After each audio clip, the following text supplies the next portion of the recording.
Nous voulons la paix, mais nous ne voulons pas une paix qui soit en effet une capitulation, c'est-à-dire qui mette l'Ukraine dans une situation impossible, qui donne toute liberté à la Russie au fond de continuer, d'aller plus loin, y compris vers d'autres Européens, et mettre notre sécurité à tous en danger. Je pense que c'est une volonté américaine à nouveau d'essayer d'avoir une paix suite à des discussions qui sont tenues avec les Russes. Bon.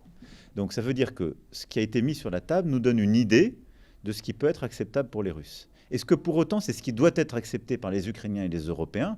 La réponse est non.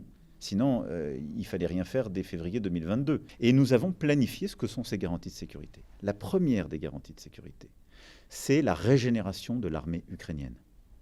La première chose qui protégera l'Ukraine, c'est sa propre armée. Et donc tout le débat qu'il y a eu à Genève ces derniers jours, c'était de ne pas limiter les forces armées ukrainiennes. Parce que l'obsession de la Russie, et c'était le cas dans les négociations qu'il y avait à Istanbul au printemps 2022, c'est de dire vous devez avoir une armée qui ne dépasse pas 50, 60 000 hommes. Là, il ne faut pas lui donner de limite. Et donc la première des garanties de sécurité, pour les Ukrainiens et pour nous, c'est cette armée robuste. Et donc nous, qu'est-ce qu'on fait? On pilote sa formation, son équipement, sa capacité à se déployer sur les mois et les années qui viennent.